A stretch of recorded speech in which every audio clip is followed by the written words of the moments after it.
This is a video summarizing our report, Trapped, a report about stigma and discrimination in the care and support system in South London. The video is a pilot, so please give us feedback on how it can work better and be more useful. It's the second of 4 reports, and this report looks in depth at how stigma and discrimination are experienced and the system characteristics that lead to those experiences. The first report, Stigma is More Than Just One Thing, gives an overview of some core ideas which might really help you get the most out of this report. The big theme in the report is of being trapped, how stigma traps us in systems and how we're trapped by stigma. That no matter what happens, you face or risk it, some form of stigma if you try and find your way through homelessness and health systems that are supposedly there to provide help and support. In the report, we talk about some system properties that lead to this stigma. And we focused on 3 things, 3 characteristics of the care and support system that lead to this experience of being trapped by stigma.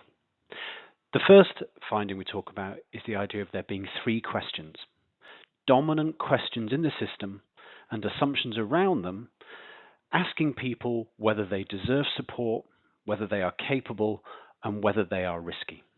In some ways, those might be questions that need to be asked for how some services operate.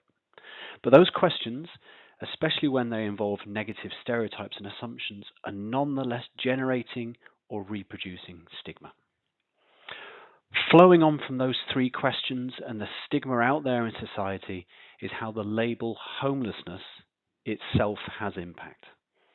So outside of any particular stigmatizing interaction with somebody or with a policy or an institution, the label itself carries weight and power that acts to trap people in a low status position. And that's the consequence of the institutionalized stigma of those 3 questions that we've just described.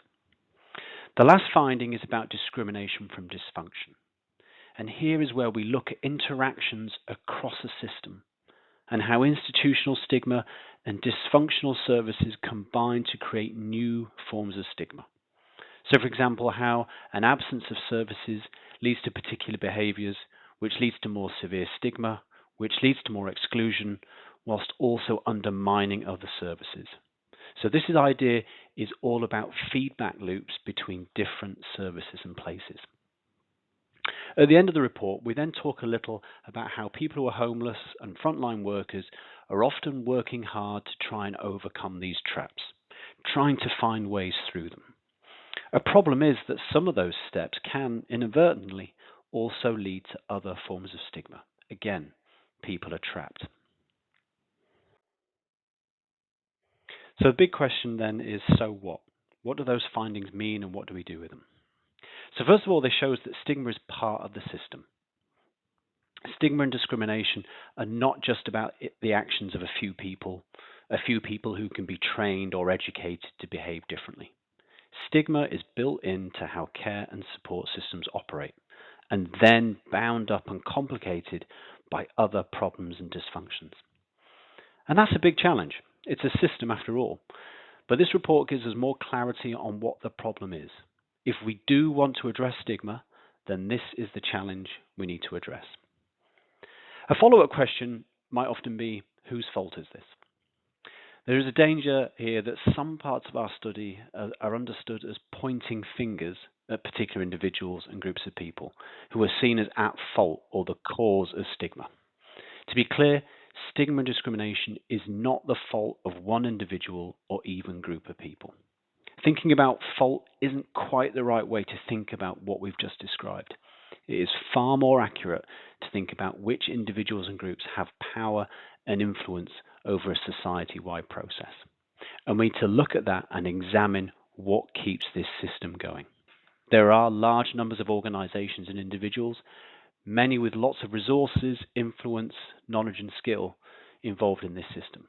And that is where we need to look at those broader overlapping systems of government, of policy making, of media, of research. And that's the focus for our 4th and final report, where we look up and examine power and influence over stigma in the system. So thank you for listening. If you have any feedback on the video, please email us. Thank you.